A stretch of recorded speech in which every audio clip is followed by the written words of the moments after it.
I'm just saying, in 1932, just the fact that you were black and you worked with Al Capone and the Chicago outfit, you would think you would get some leeway because Al Capone was the most well-known person, well-known gangster in the world.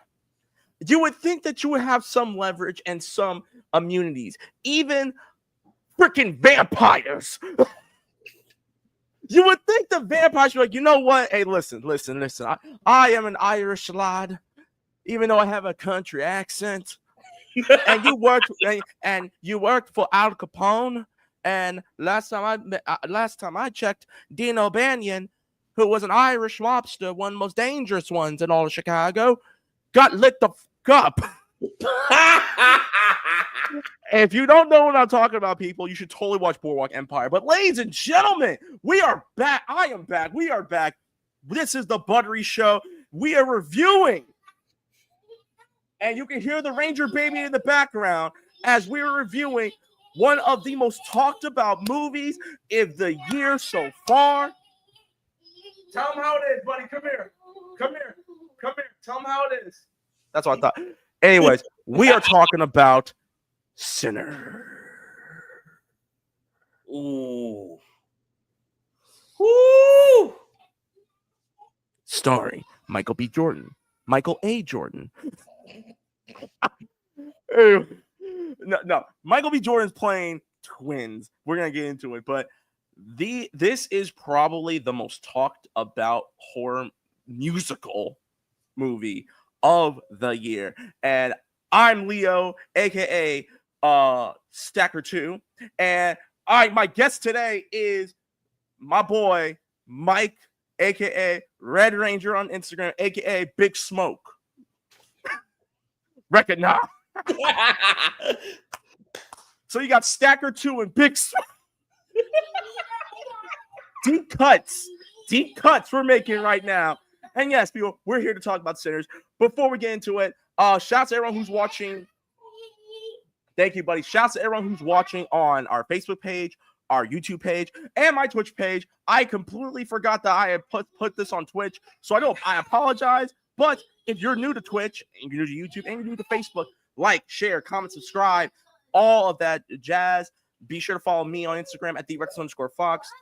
And follow my boy Brogdon at Red Ranger 2134. Red Ranger 2134. And right now, if you are tuning in, you're about to witness the strength of street knowledge as we're going to be talking about Sinners. This is a spoiler review. So if you have not watched it yet, go watch it. I'm just going to say this right now. Top 5 best vampire movies of all time. I agree. Personally. I agree 110%. Like, my God. Ryan Coogler, let me tell y'all something.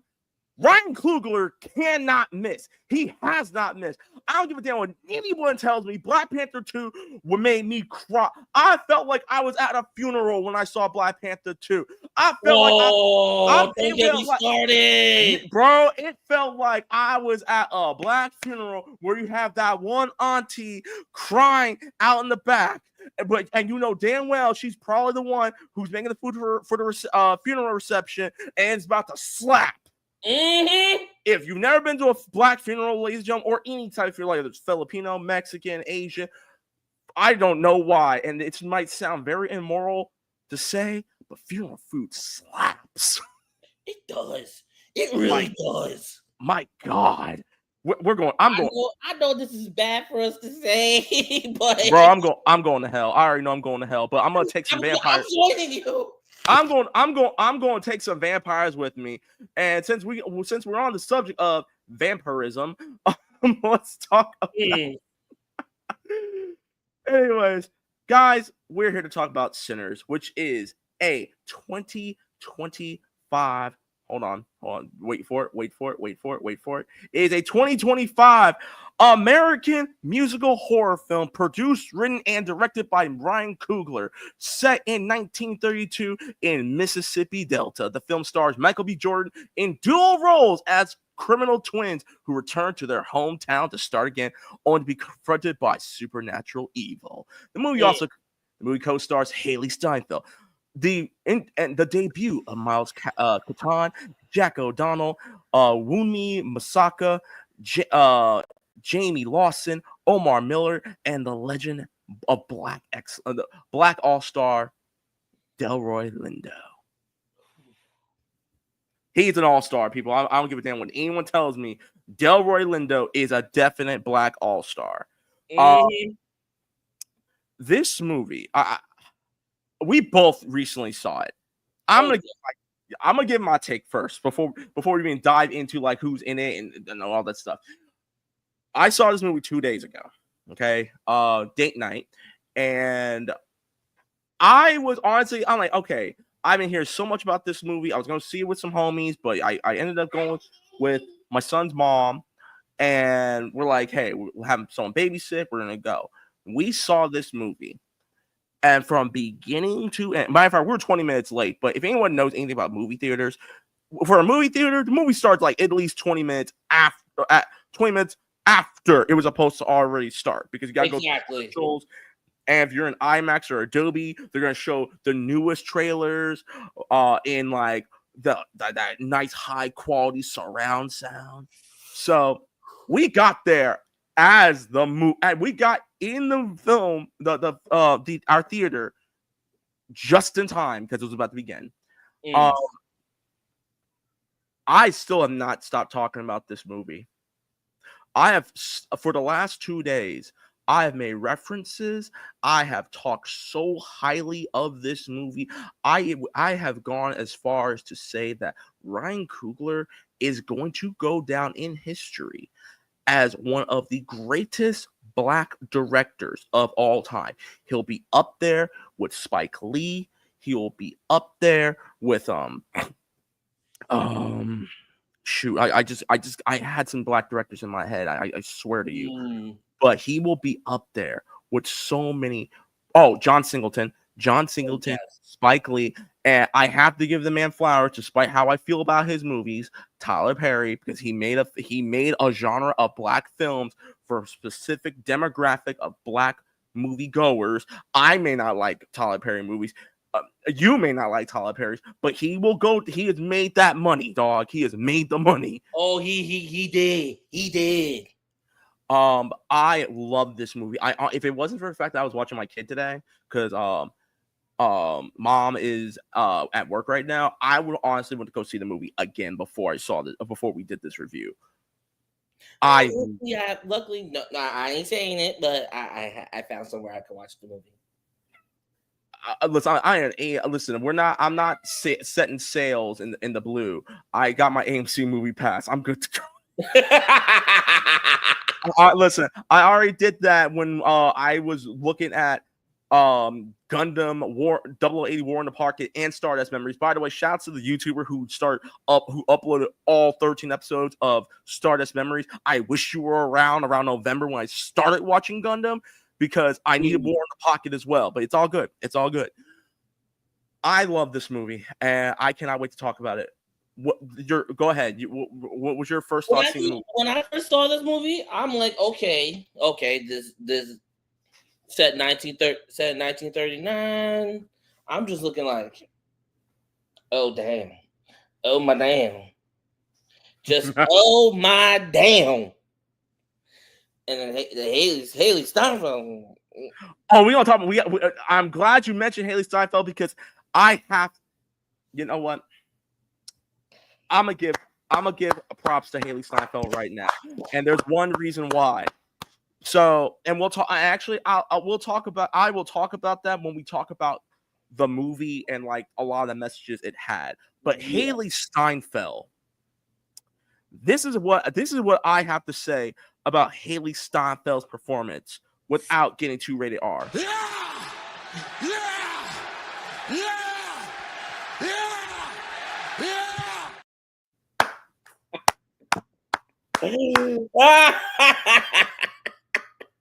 it's true. I'm just saying. Anyways, all right. Speaking of which, let's talk about some of the actors. All right, our main guy. We got the man of the hour, Mr. Michael B. Jordan, and his twin, Michael A. Jordan. I'm joking. Michael B. Jordan. I think we have talked about Michael B. on this show enough, but we haven't. I will gladly do it again. This man's been acting since the early 2000s.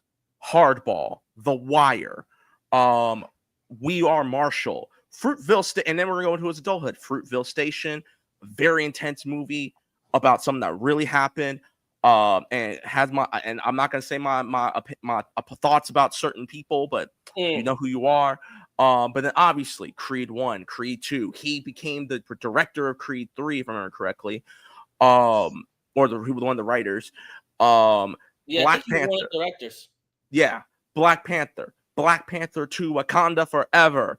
Marvel's What If, because he's in several episodes. Unfortunately, we have to mention the Fantastic Four movie, which I think we're gonna have to review those 3 Fantastic Four movies before First Step comes out in July. Also, we got that one episode of the Boondocks where he played Pretty Boy Flizzy. Chronicle. The list does go on. Michael B. Jordan is going to be a black all-star before we are 50. Okay, exactly. I love Michael B. Jordan. You will not hear me say anything bad about this man whatsoever in my entire adult life. We also got Wumi Masaku. She plays Ani in the movie, and she's also Nigerian. She's been in shows such as Luther. She was in Loki and Marvel and Deadpool Wolverine. She played Homegrown Hunter B-15. She was in Lovecraft Country. And then she played she played an extra in Batman vs Superman. She was in Fantastic Beasts, His House, Call Jane, Alice Darling, The Honeymooner, Citadel, very good movie, and so forth and so forth. Like, she has a solid career. And she was in Law and Order UK, because you guys don't know, Law and Order is everywhere. That's all you need to know. Yes, Law and Order is everywhere. Law and Order is everywhere. You will not go anywhere in this world without a Law and Order. We also got my boy.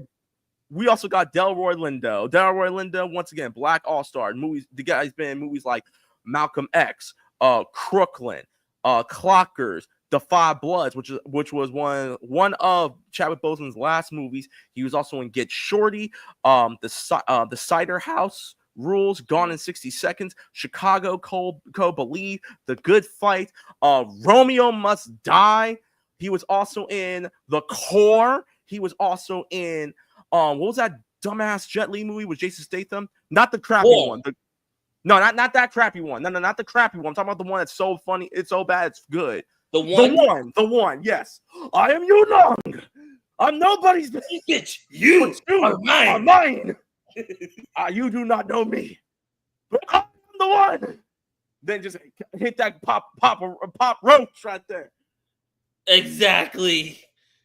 And then that movie, I know we got to talk about it, but that movie introduced me to Papa Roach. No, you know what movie introduced me to Papa Roach? Spider-Man. Anyway, we also got Jack O'Connell, who plays the main bad guy, Remick.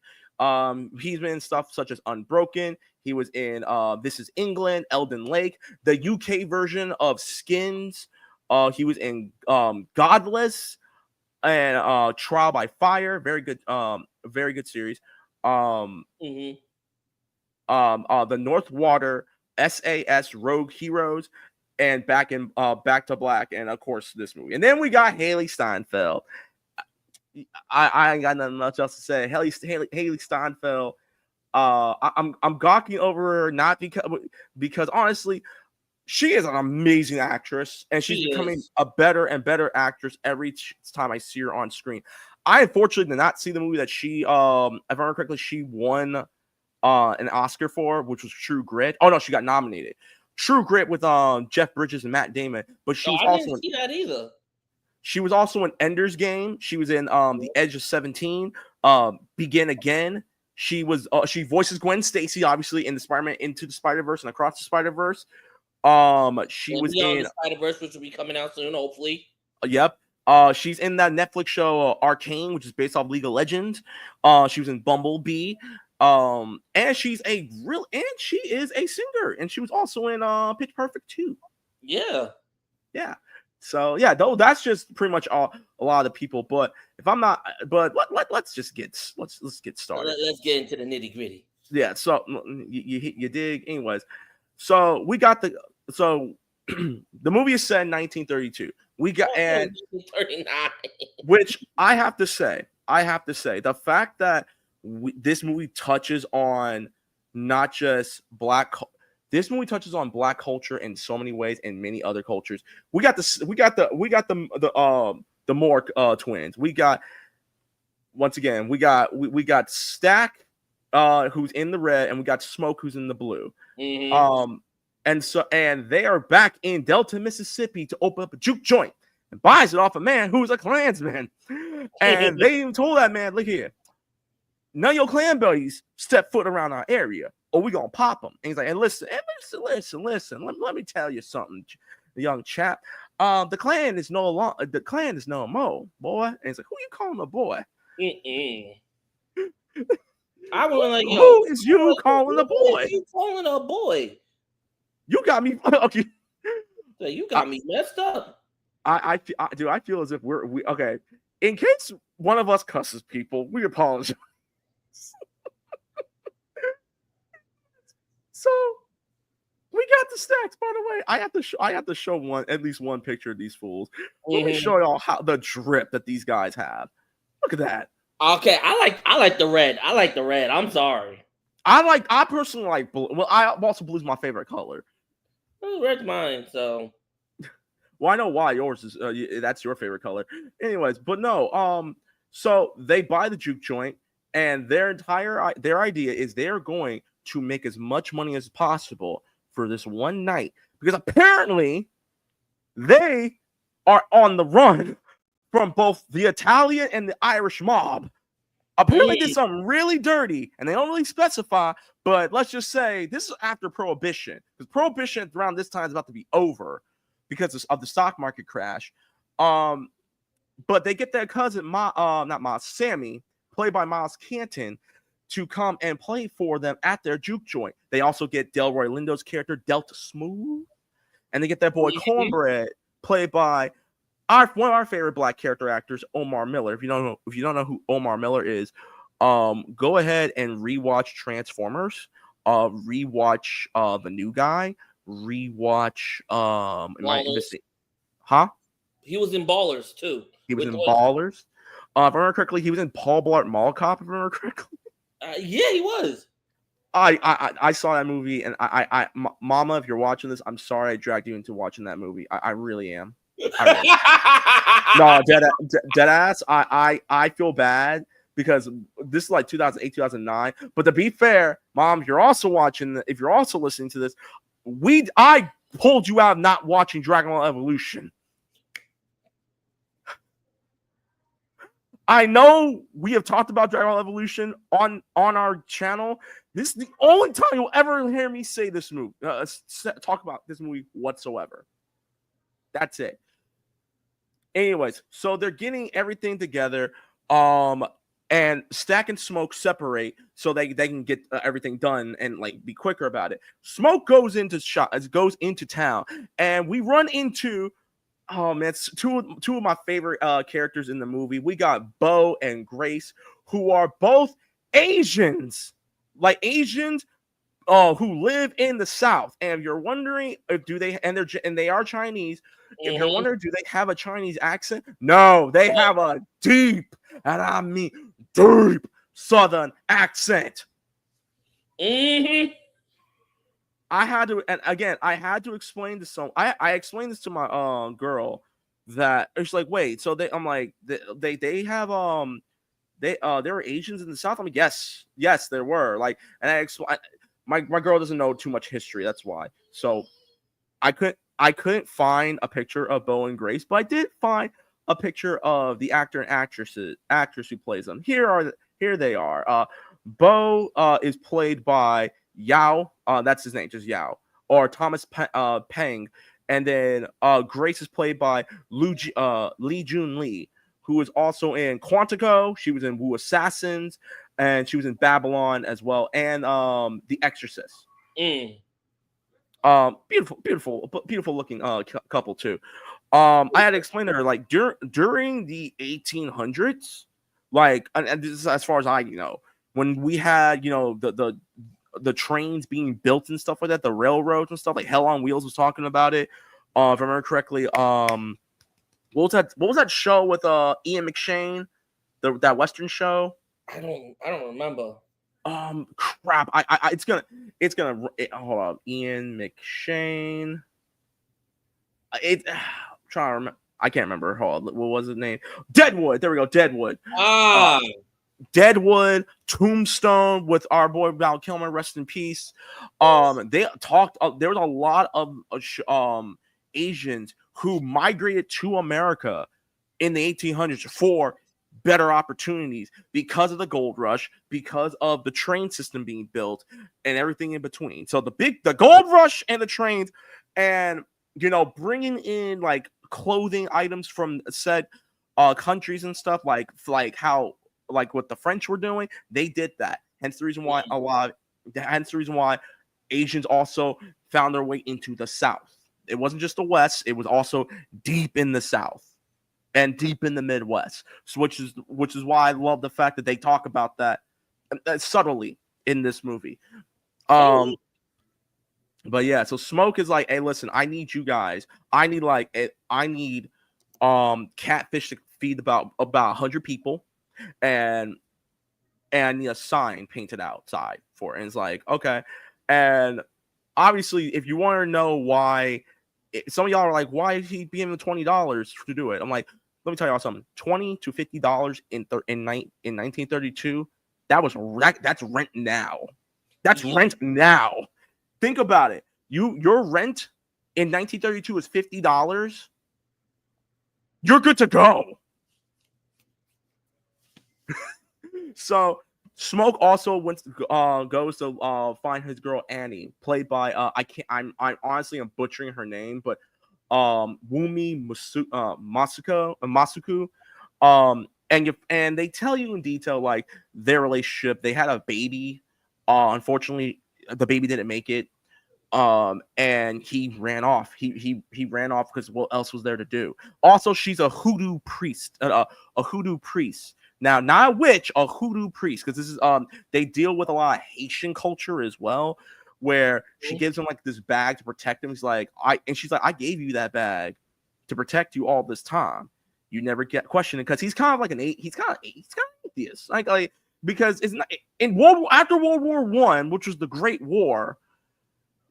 It changed a lot of people. Didn't matter what nationality you were. If you survived World War I, you was gangster. You was gangster if you survived World War I, people. Mm-hmm. But he missed. I'm not gonna go into detail what they did next, but if you know, you know. I ain't gonna say it, but it's black love. That's all I'll say. Black love. Black love. No. What was that song? Nobody love me like you. Nobody. Nobody. Oh my gosh. No. I got a better one.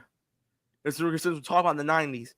That's the way love goes. That's the way love goes. I'm gonna butcher Janet Jackson's song, so I'm gonna stop. Stack is the one who's recruiting Delta Slim, recruiting Cornbread, and then runs into Haley Steinfeld's character Mary, who literally is mad as hell that Stack left her, and Stack straight up says like, "Yo, and he says it later on. I left you because I didn't want you to get hurt," which is like, no, people would think something was up if you and I were together. Look, I'm black. You look white. they were not gonna. They would have lynched me in a second if they saw me with you.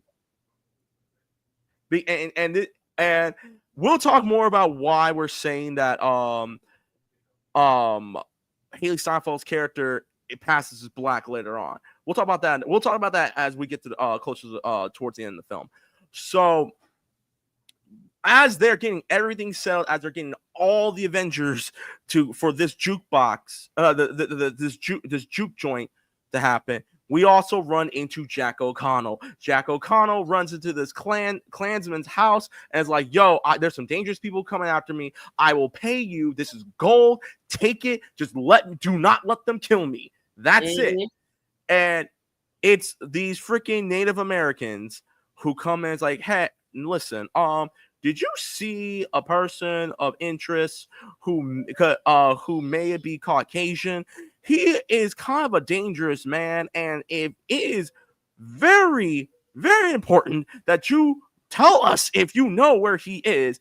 And both the Klans people said F off. And he's like, you know what? Cool. All right, dig it. Peace. You never see them again because they said F that noise.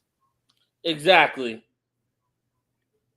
Because why the hell am I about to because like yo, the sun's going down. We should probably get out. We should probably get out of here. Yeah,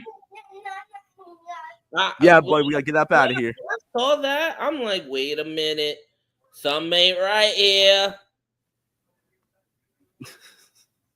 So, next scene. So we get to the juke joint. This place is bumping. I'm gonna tell you this right now. I've said this before. I don't think we will ever. If you lived through the 80s, the 90s, and the 2000s, I am pretty sure the club scene was bumping. Like going to nightclubs and everything like that. I'm pretty sure. I want to know how dope it was for these juke joints. And considering the fact that these are a bunch of people coming in probably after work and stuff and showered, man, it must have been stinking up in there. Like, but no. Like, no.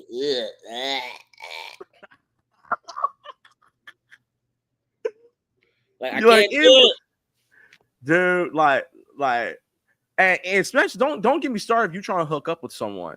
You're trying to hook up with someone and y'all sweating and everything. There is not a shower nearby whatsoever, and you probably borrowed someone's car. There ain't no showers. You trying to end the night perfectly in the South, and it's hot. Like, no, I'm good. So this juke joint is popping off, and Smoke and Stack, they run into a problem. People are using their customers and people who are the fluke joint goers who are coming in are people from the plantations. These plantation owners give them plantation like currency, which is nothing compared to actual regular money. So Stack being like, hey, listen, these people work their butts off. Let them do what they got to do. Smoke is like, no, homie, hold up. No, we have a quota to make. We got the Irish and we got the freaking Italians coming after us. We need to make this money. We are not bullshitting around. Okay. Nope. And Smoke's baby mama, I'll say his wife, Smoke's wife, Annie, it's like, hey, he has a point. We gotta make this money. Now, obviously, we want these people to have fun, but we gotta make sure we get in people with real money, right? Haley Steinfeld's character comes in, and she starts talking to Stack. And hold on, we got some fans. Triple O XYZ, Leo the Black Comet. Love your Quack shorts. Thank you. I appreciate it. Listen, if you guys are on YouTube, if you're watching our YouTube page, I have been reviewing Gundam G Quacks for the last couple of weeks. We're now up to date. My episode 6 review is up right now. Totally go watch it. And I'm going to be doing another YouTube short soon explaining how to watch all of the original Mobile Suit Gundam timeline shows in order. It might be a little controversial because one of them is a prequel, and I say watch it after you watch the original show. Anyways, so Mary comes in and it's talking. And I have a picture. We do have a picture of Mary. There she is. Have mercy. Oh Lord Jesus. Mm-hmm. Lord Jesus. And she is talking to Stack, being like Stack, you and like, why did you leave me? Why? Or like, and like we said earlier, Stack is like, listen, you like, and she's like, look, my mom raised you boys, and you and I fell in love. And he's like, yes. Look at my skin, woman. Literally. Look at my skin, woman. We will die. You won't, but I will. You have a husband. You have a rich husband. You don't need me anymore. I protected you. That's all I wanted, was to protect you. Black love. Black love. Black love. God dang it. Black love. But the rest of the time, like, she's talking with Miles. Oh, not Sammy. I keep saying Miles Canton's character, Sammy. And anyway, let's talk about Sammy real quick. Sammy's character, his daddy is a pastor, and he is the son of a preacher man. And his name when he's on his stage name is Preacher Boy. And when I tell y'all about Preacher Boy, I just want to say this: Miles Catan has one of, if not the best scene in the entire film, and it's also monologued by Delroy Lindo, because him and Delroy Lindo can start to have a connection because they're both musicians. Delroy Lindo is obviously a much older musician who's been through a lot, been through enough, and has seen many of his friends die, and he sees something in this kid who can play the blues like no other. For whatever reason, when Sammy plays the guitar, the spirits of the ancestors from the past and including the future unite together in harmony. And it is a beautiful scene when he is playing Lie to Me, when it is a song he made just for his daddy. About that, yes, I want to preach God's name, but I think I can also do it as a musician. As a musician, I've lied to you, Dad. I don't want to be a preacher. I want my music to touch the lives of the past, of the present, and of the future. And as you see him sing this song, you hear much other beats come in. The of African culture with the African drums. Future generations of music. Like there's a fool. If y'all remember in the movie, there's a dude who dresses up like he's from the future. That was actually supposed to be an inspiration to Bootsy Collins. You know who Bootsy Collins is. Y'all know who Bootsy Collins is. Look it up, because we really don't have the time to go into detail about Bootsy Collins. But it combines the past and the present of music, blues, jazz, rock, hip hop, rap, R&B, Chinese music as a whole. It is a beautiful scene. And Sammy figuratively and metaphorically burns the flute joint down with his voice and the way he plays that guitar. So much so, these motherfuckers come. Oh Lord. As you can see, that's Jack O'Connell in the middle as Remick, and those two were the Klansmen couple. He bit them. They're now vampires, and they're saying, "Hey, look, we heard your music from a mile away." And by the way, Sammy is the guy in the middle with Michael B. Jordan and Michael A. Jordan.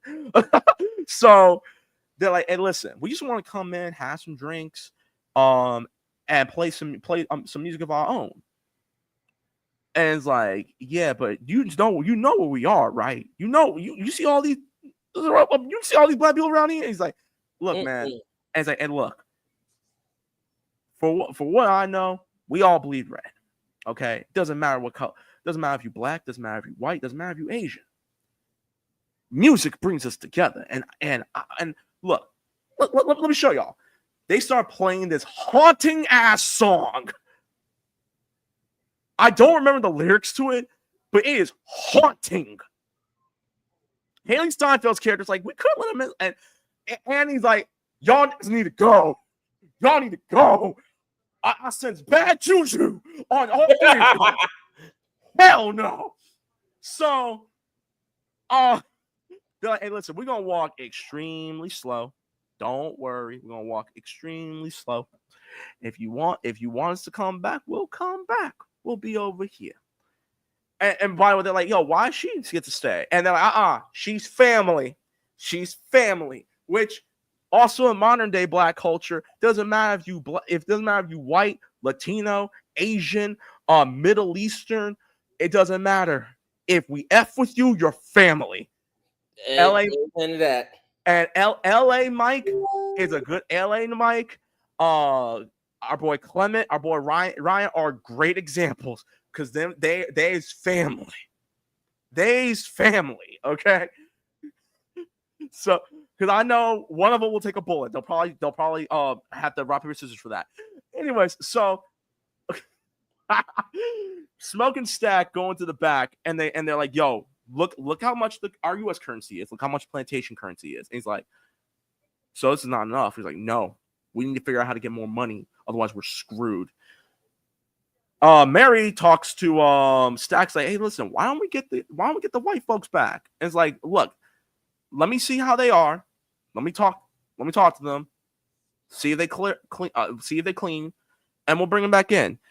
They don't like this idea, but also Stack is kind of still digging Mary. He loves her. Kind of. So not. You know. We'll talk about it in a second. She goes out. Obviously, he gives her a pistol, and they start talking. And so Remick starts talking to her, and it's like, look, I know you're going through some hurt. I can already feel it. And he's like, what are you talking about? Like, let me guess, your mama. And she's like, well, yeah, my mom dies. Like, listen, I apologize for your mother's death. If I had known her, if I met her way sooner, I would have been able to prevent it. And it's like, we all family. And she's like, I don't need saving. Like, I think you do. And this fool's eyes turn red like the devil's eyes, man. And for a split, and Mary is like, you know what? I got to go. And they try going out like, hold the fuck up. Don't come near me. I will pull this trigger. You stay here. I'm about to go back. This motherfucker Remick is in the air. And the screen cuts before we figure out what the hell happened next. By the way, our boy Sammy, he hooks up with this one girl. I can't remember the girl's name. What was that? What was homegirl's name? His Sammy's love interest. Pearline, played by Jamie Lawson, who was also, funny enough, she was in the Batman. Oh yeah, and she's gonna be in the remake to the Running Man, which comes out later this year, apparently. And she was in the 2 episodes of Penguin, so we'll probably see her more when Batman 2 comes out. She's digging Sammy, even though she's a married woman. Now, Sammy, obviously being a Christian man, is like, you sure you married? Now, mind you, temptation brings the devil closer. That's what his dad had told him. That's what Sam's dad had told him before he even got with Smoke and Stack. He's like, remember, the devil will find you when it comes to temptation. Preach it. So, our boy Sammy, Pearline, I'm not gonna say it. Stack went to go check on Sam because Delta, Del Orlando's character, is like, oh yeah, he in there. Stack is listening, and all he can hear is Pearline. I'm not gonna say what happens, but all I'm gonna say is this.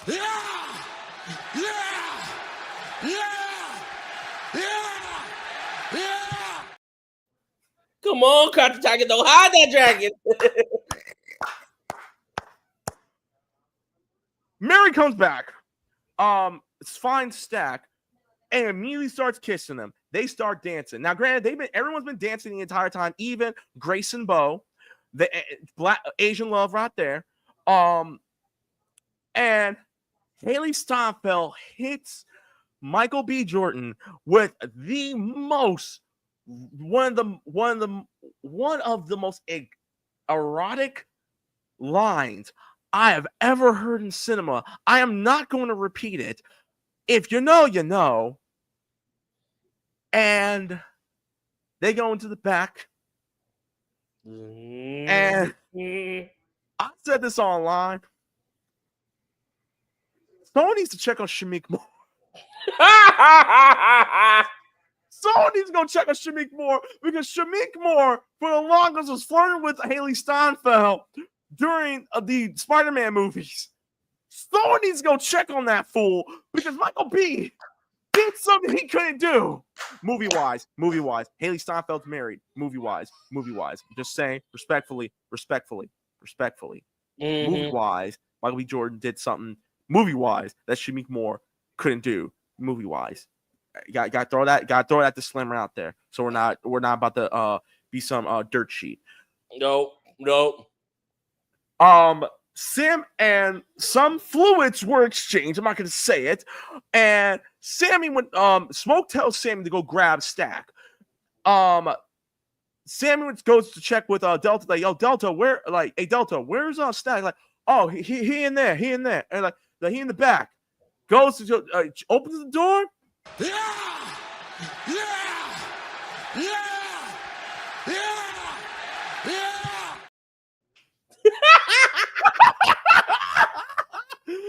And he goes back to Smoke. Smoke immediately said, and he's like, "Yo, where's Stack?" And he's like, "Oh, he in the room with Mary." And he's like, "Go get him." He's like, "I can't. They doing a little nookie right now, cousin." He's like, "I'm go. They doing nookie. If I said go get them, like, listen, I'll get him, but I look, man, I ain't gonna get him alone." It's like, you know what? Come on. And then sees Delta's like, "Hey, Delta, where's Cornbread?" Cornbread went to go pee. I love me some cornbread. That's all you hear before it cuts to black. Delta's like, "Oh, he went to go take a piss." He's like, "He left you at the door?" And he's like, "So what? You know, whatever." And as Smoke is opening the door, we go from to an astonishing, "Oh, hell no. Oh, hell no. Oh, hell no."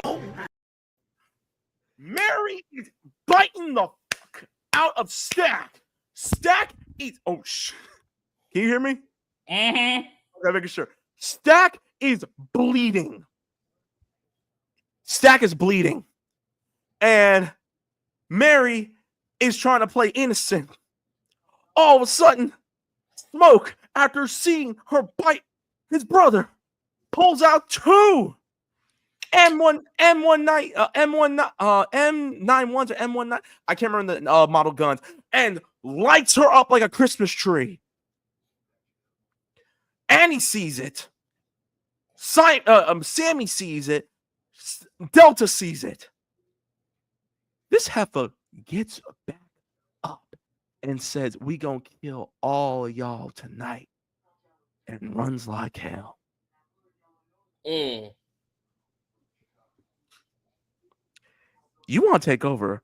By all means, go ahead. Oh my gosh. When I saw that, I'm just like, nope. Nope. I'm like, nope. You see the color of my skin? You see the color of my skin? I'm out. I don't care. I am out. I'm just seeing that. Like, nope. Peace. I'm out. Be doing the disappear act. Here's hey, Mike, you know what? Here's the thing. Everyone left. Here's the problem. They're in the dark. You know what else is in the dark? The goddamn vampires. And every black person got picked off one by one off screen because Cornbread comes back. And it's like, hey, y'all gonna let me in? It's like, hold on. When did you need to ask permission? And he said that first. And he's like, why did you take so long? I was like, hey, listen, whatever grease you was that grease you probably made the catfish in was probably still messing up my stomach. Like, you know damn well I use fresh oil. Fresh oil, Cornbread. You did. And he's like, no, I'm good. Like, listen, why can't we all just be happy? Why can't we all just get along? I'm gonna tell you something right now. Smoke is stupid for this because your girl knows supernatural bullshit when she sees it. Exactly. I would have shot this motherfucker in the face the moment he said, "Can't we all just get along?" Like, bang, bang, bang, bang, bang. And close the door. He's like, okay, well, I'll at least get the money that I'm owed for tonight. This dumbass Smoke. And I love Smoke. I can relate to Smoke because I think logically. I'm not emotional like a lot of people. In the words of Peanut from Baby Boy, played by Omar Cuba Gooding Jr.'s brother, I'm not some unstable. We got a bunch of unstable creatures around me. I'm done because if you know what, we're done. Show's over. Show's over.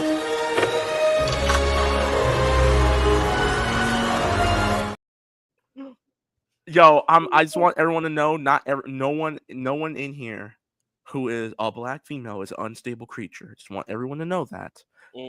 Baby Boy is a bad representation, is a terrible representation of black culture. I know it's a classic. It ain't my classic. Anyways, Cornbread almost bites Smoke. Smoke is able to push him off. Like they get him off Smoke and close the door. Meanwhile, Stack, who died, is alive again. And is telling Smoke, hey, yo, let me out, bro. Look, I don't know what happened, but I'm okay. I'm good to go. You gonna let me out or what? This fool kicks the door down and runs out and joins Remick and the other vampires. Oh, by the way, Grace has Bo go get the car. Well, no, Bo says, yo, I'm going to go get the car. We got to get out of here. We got to get back to our daughter. We don't see Bo for a while. We'll put a pin in that for a second.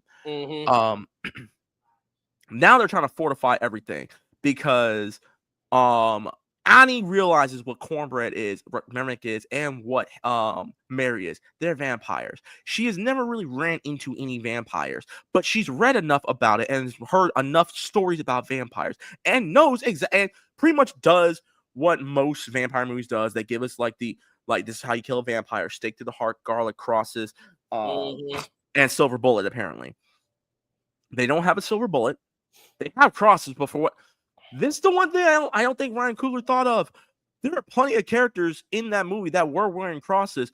Why wasn't this, especially Sammy, why did this have any effect on the vampires? But also I realized that these aren't ordinary vampires. So then they find a dead body. And so everyone starts to eat garlic. They're like, hey, listen. They first get rid of the body. They Annie's like, everyone's gonna take a bite out of some garlic, so we know whether or not you are a vampire. Perline's like, I don't like the taste of garlic. You gonna eat this garlic, or I'm gonna put a bullet in your heart. What's it gonna be? She eats it. She's okay. Grace eats it. She's okay. Smoke eats it. They're okay. Sam eats it. He's okay. Delroy Lindo almost throws up. And they almost killed him, but he's like, no, damn it, I'm good. Like, I drank too much tonight. I almost threw up. I'm on an empty stomach. That shit made me laugh. I'm not gonna lie. That made me laugh. And they're like, wait, so if all of us are okay, they go back to where that body was, where they thought it was blood. It wasn't blood. It was Italian wine. They left homie out there who was drunk. He had passed out. He's hearing people running at him. He's like, hey, Smoke, Yo, I'm just trying to pay my tab, dog. Well, he don't say dog because it's 1932. I'm just trying to pay my tab, man. Open the door. Open the door, please. Right? All of a sudden, they open the door. Smoke. And not smoke. Cornbread eats this fool's face. Remick, Mary, and Stack come up to the door. And they're talking like, hey, listen. It ain't as bad as you think it is. Y'all should all totally become vampires. And Remick is the one who, I will say this. As a villain, Remick is fantastic. Jack O'Connell put his foot in that role because this man literally is like, look, even after this night, you thought the clan was not going to come after you. That guy that you talked to earlier in the morning, the guy who's with me is his nephew. And they're like, and even the dude, and he was like, yeah, man, look, I'll tell you what, I am a member of the clan, but I've seen the light. I realized that I should not judge a man by the color of his skin, but by the content of their blood. Because if their blood's good, I'm gonna drink it. But no, Remick is like, listen, you will never have freedom. Even years from now, you will be detested by these no good dirty white men. And then this is when his accent starts to break. I think it was on purpose. Let me tell you something. Let me just bite you and bite your friends. You all become one with us, and we all have peace, have love. Were you trying to kill a fly? Yup. I'm like, what the? And I got him too. Go wash your hands. Go wash your hands. I got hand sanitizer. Go wash your hands. I got that hand sanitizer, bro. Oh my god. Anyway, so and real talk, Remick had a point. He had a point. Ideally, Remick's idea was actually spot on. Because when you're part of a hive mind, you're no longer hated. And you have a family of people, like-minded people. To an extent. And I say it to an extent because I'll talk about that later. They all close the door. Oh, by the way, and Grace is like, and this is also when we find out that Bo is a vampire too. Grace is, and he even says, hey, listen, let me tell you something. You know, how about this? Just give us Sammy. That's honestly who we want. We want Sammy. Sammy's music is what brought us here. Sammy's music, it has powers beyond imagination. If you just give us Sammy, we won't do anything to your daughter. It's like, excuse me? Oh, no. Oh, you thought you were safe. I know about your daughter. Your husband told me about it. They told me about her. He even told me he even told me the way you like to be touched, the way you taste, and everything in between. So you want to come and not, but Grace was ready to kill this man. They close the door. They get ready. Everyone is preparing to go to war, right? Also, Annie tells Smoke, if they bite me, kill me. Do not let me become a vampire. Stake in the heart. You understand me? Black love. Black love. And as they're about to get ready, we get the road to Dublin. And shouts to Taylor, who's currently in the chat. That dancing road to Dublin circle had me horrified. It was horrifying because this is a war. It is like a war cry. And you're watching Jack O'Connell, who didn't have a stunt double, who did the Irish dancing himself. He killed it, man. Jack O'Connell, dog. Listen, I have nothing but love for Irish culture. Y'all do the damn thing when it comes to the Irish dancing. Y'all do the damn thing. I love it. I love it personally. I really love it. And shouts are, and I know we've had like people from Europe watching Buttery Show and Morphin Network and the Scrub Club podcast. Shouts to y'all who've been watching us since day one ish. We appreciate it. But it was horrifying because they're literally dancing in unison, and all you hear Grace says,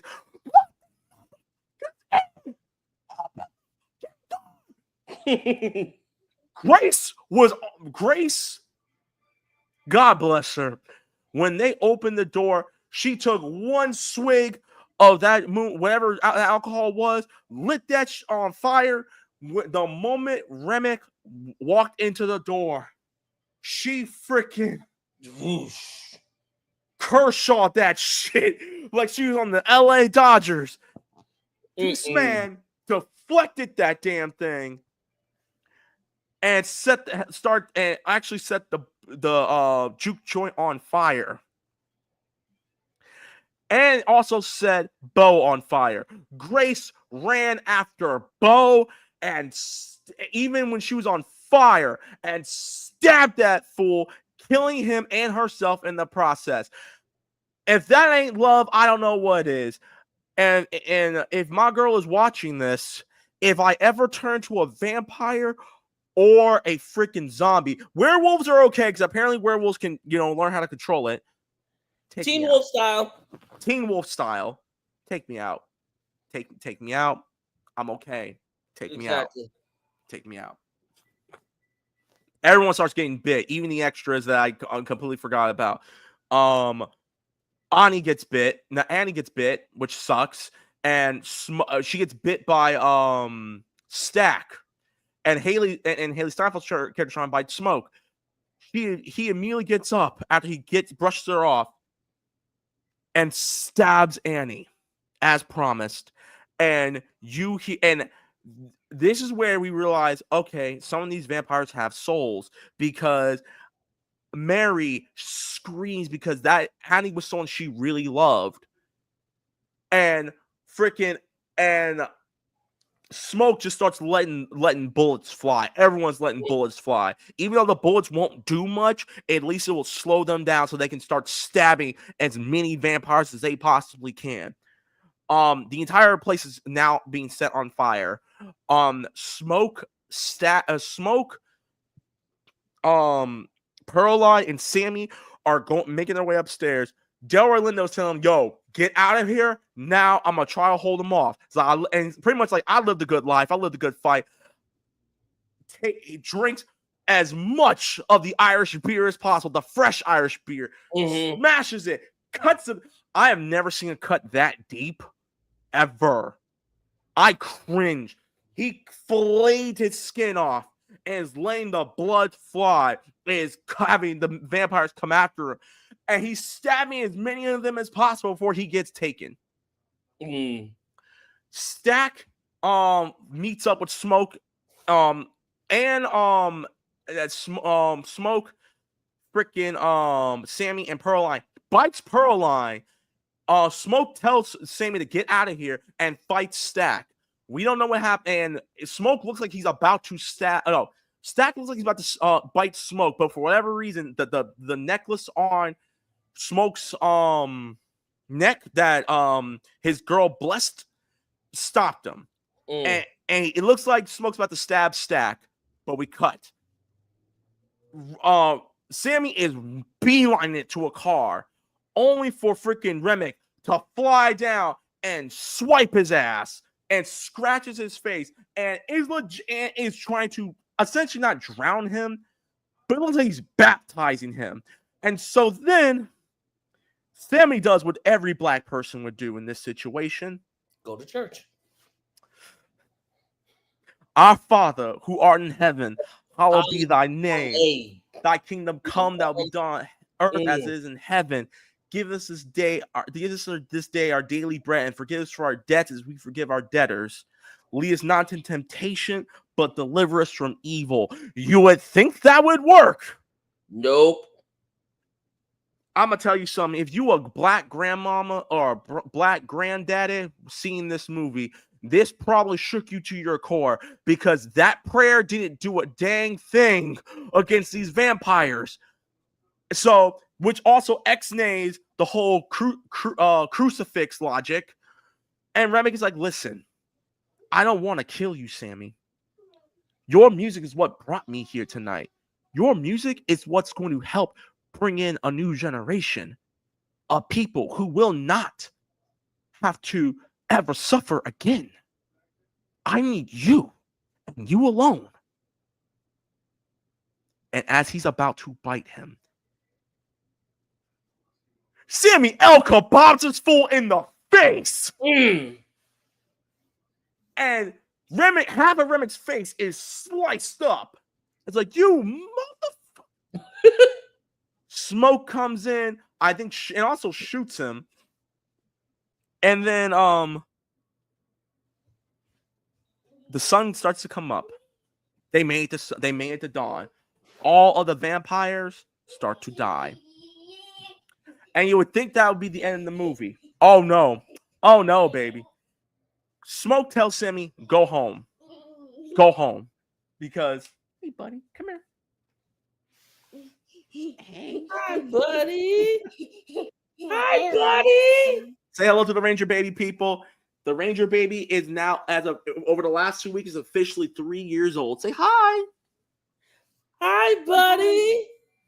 Can you say hi? Say hi. Okay, that's fine.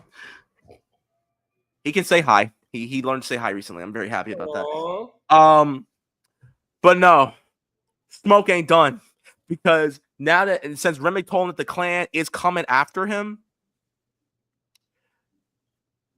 Smoke is like, you know what? F this noise. Takes the necklace off. There's a reason being, I'll explain that later. Grabs the trunk. He pops the trunk. Grabs all of his weapons that him and Stack had saved from the war. Sets up some booby traps and goes to war with the clan. And let me tell you something. This is another beautiful scene.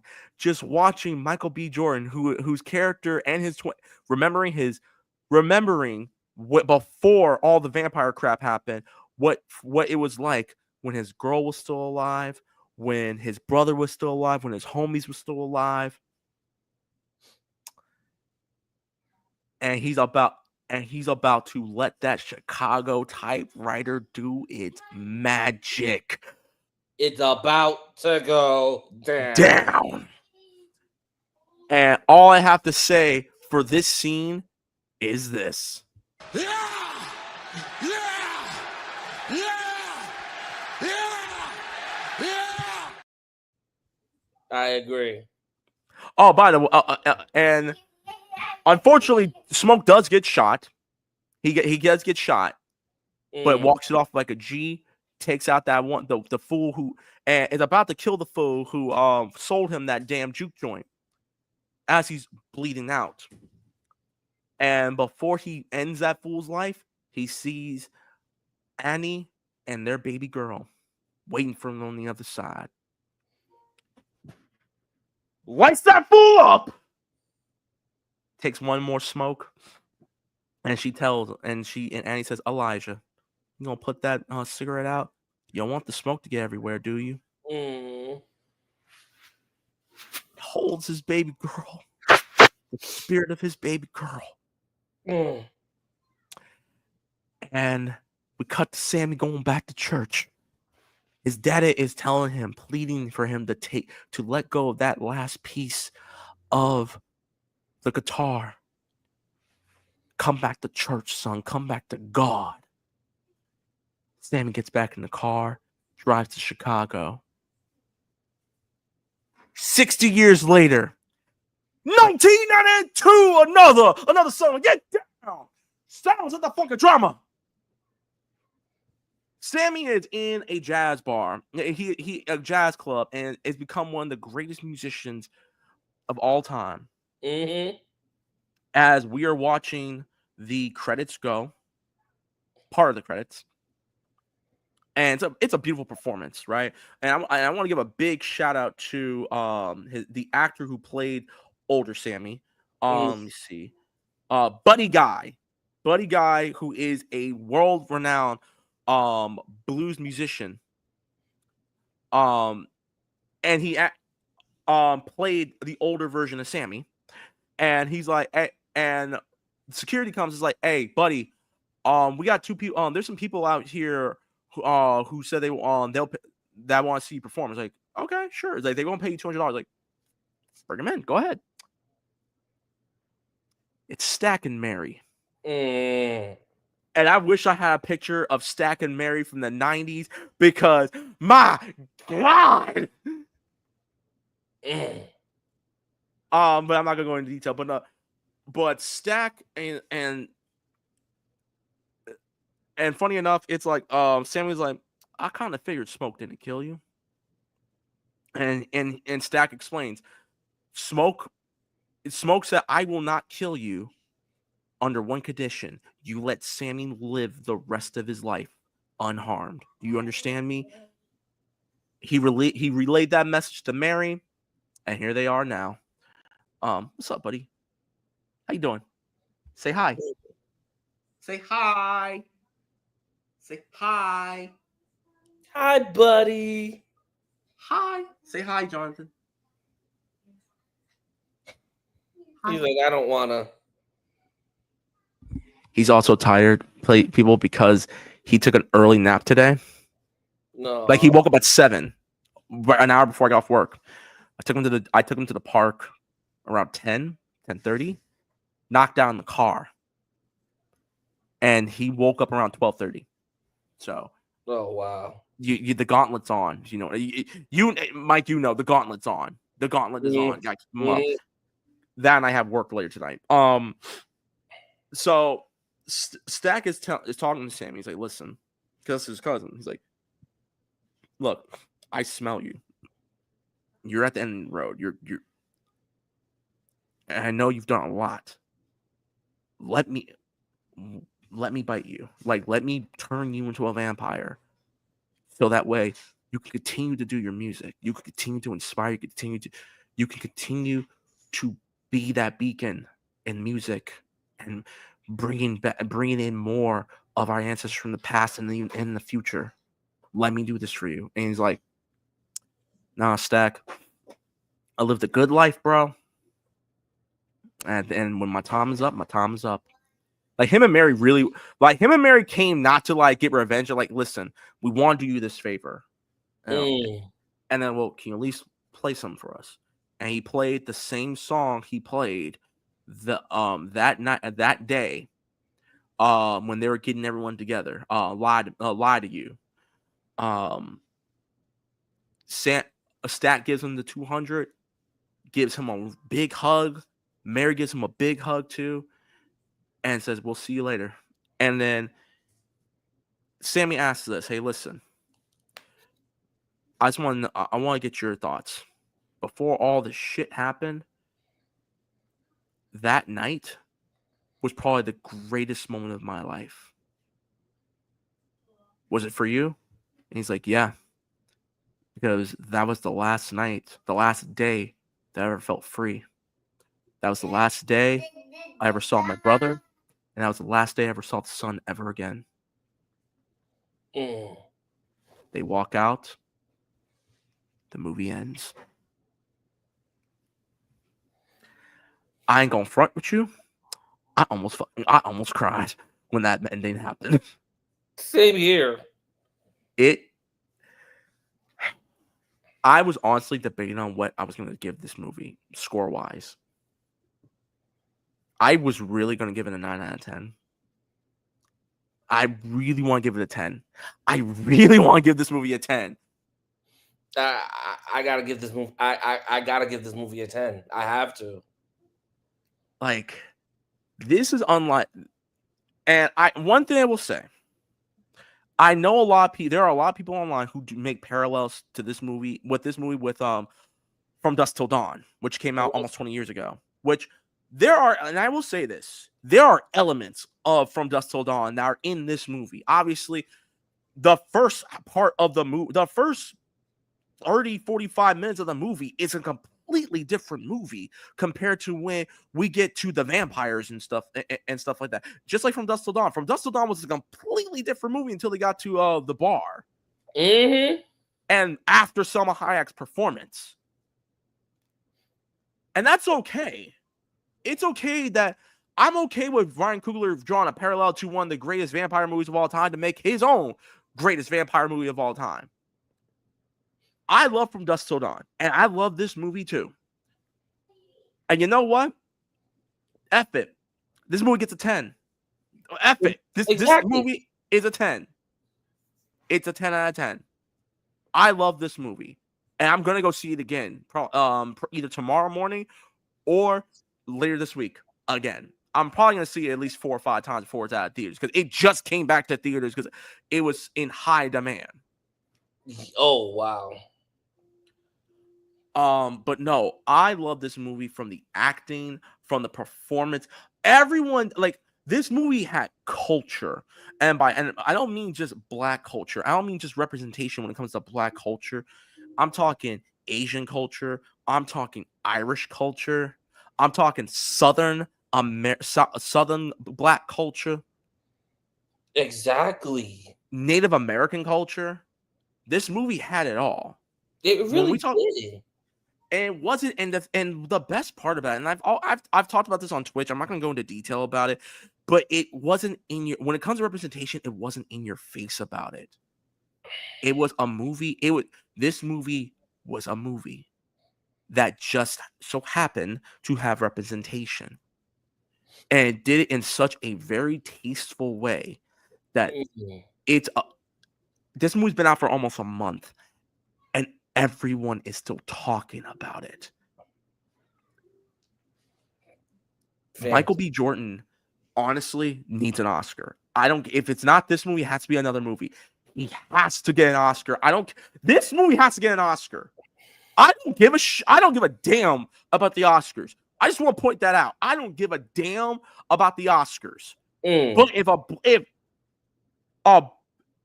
I guarantee you, if any of these actors get an Oscar or Ludwig Gossman, I can't remember the guy's name, but the guy who was in charge of the music for this movie gets an Oscar nomination, I am going to be very happy.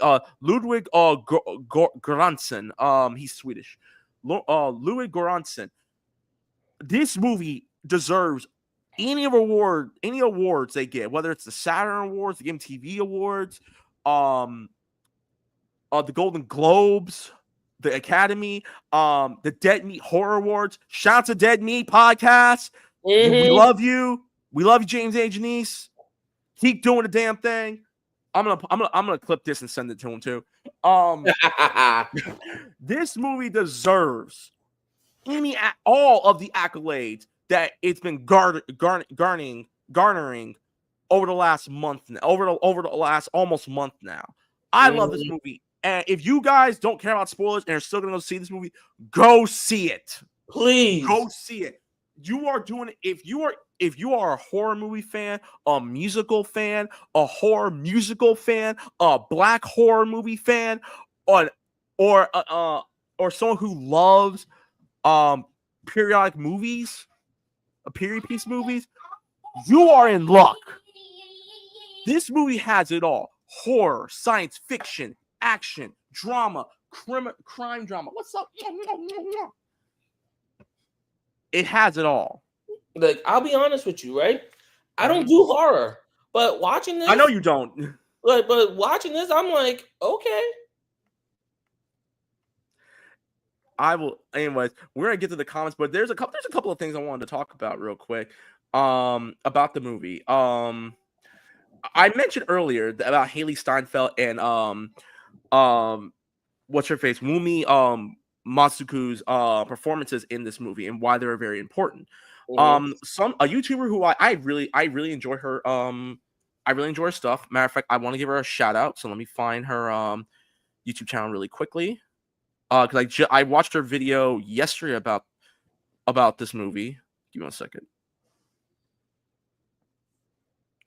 What's her face?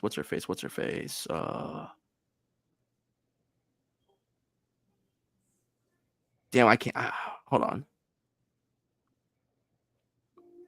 Give me a second, people. We're putting this video on a halt. We're putting the video on a halt because I really want to give this woman her flowers.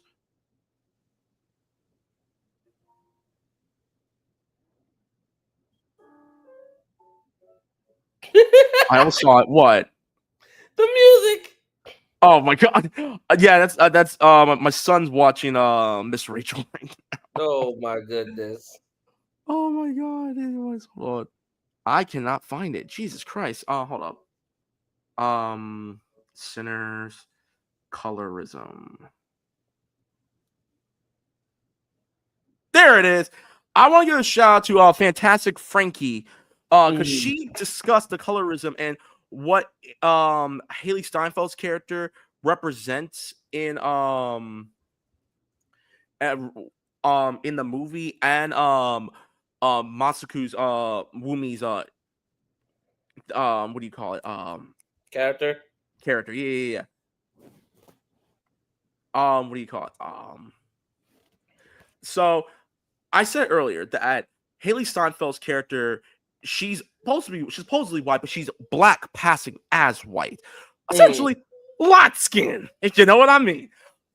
Meanwhile, and one of the things that I'm very happy that Ryan Coogler did the opposite. When I saw the trailer to this movie, I honestly thought that the Stack Bro, Smoke and Stack love interest was supposed to be Haley Steinfeld. I was so glad I was wrong. Because when they introduced Annie, and I'm like, and it was Smokes, and considering the fact that Smoke is the one we follow the majority of the time, I'm like, okay, so we got black love and black love for big women, you know, like for women. I love it. I'm loving it. I love it. And the fact that their colorism, like how they are portrayed, because Mary is passing as white, she thinks like, hey, I'm kind of untouchable. Let me see if I can go talk to these guys. Meanwhile, and she's reckless, which is what Mary doing what she did is what caused the events to go down in the movie. Meanwhile, you have Annie, because she knows about things like this, because she's in touch with the spirits and the ancestors and the spirits and everything in between. She's a very protective person. Hold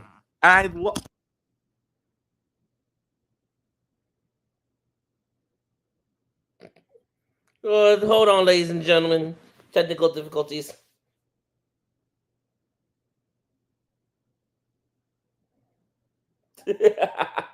but like, I really, really, really enjoyed this movie.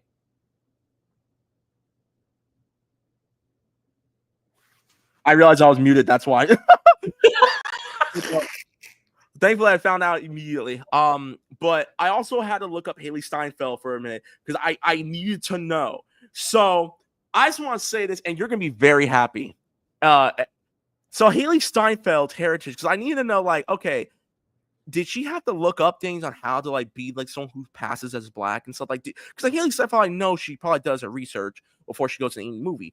On her father's side, her father is Jewish, and his roots are from Romania and Russia. Her maternal grandfather is half Filipino, half black. He was the son of a Filipino father and an African American mama. Her maternal grandmother is English, German, Scottish, Irish, and Scottish ancestry. So what I'm trying to say is, ladies and gentlemen, we claim Haley Steinfeld. Ladies and gentlemen. Woo! Woo! Haley Steinfeld, come on down. You're invited to the Black Cookout, baby girl. Let's go. Yes! Woo!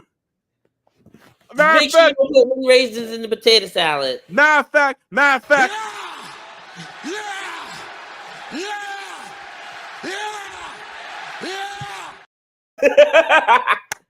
Anyways, let's get to the comment section real quick. All right. Woo! I don't like cornbread. I prefer banana bread. Hey, banana bread's lit. How about this? I don't like bananas. Go home. Oh, you're already home. Never mind. I am home. Shut up.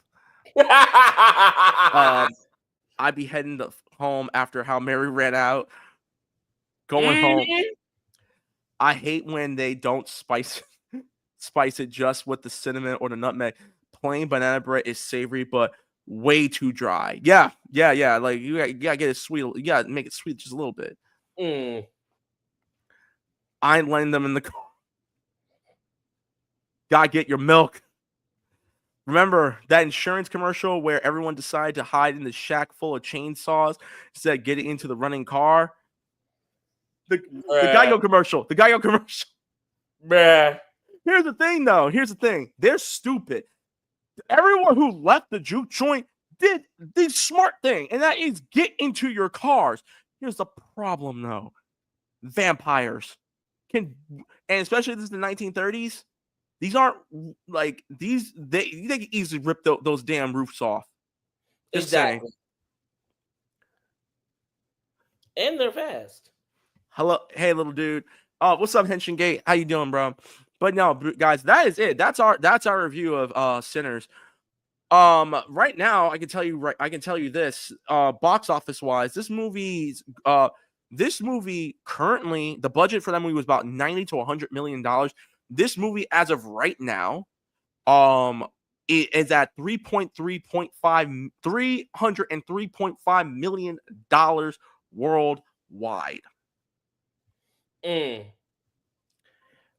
So once again, you should totally go see it. And after that, you should definitely go see Thunderbolts. Thunderbolts is lit. I'm about to watch it. No, this is a movie that you need to go see in theaters. Trust me.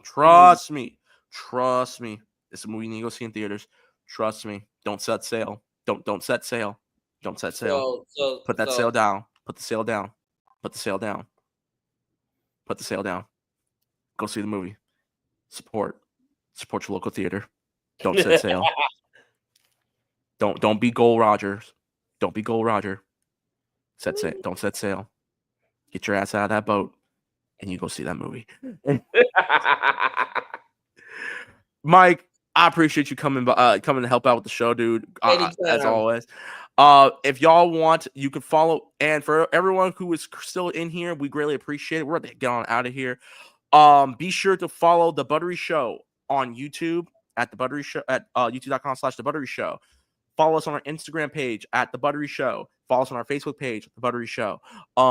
And be sure to follow our sister channel, Morphin Network, where our boy Mike, aka Boken Kabuto, is holding it down for us, reviewing Kamen Rider, reviewing the newest Super Sentai season, reviewing Ultraman. And I think he just finished his retro review of OG Kamen Rider and the movies.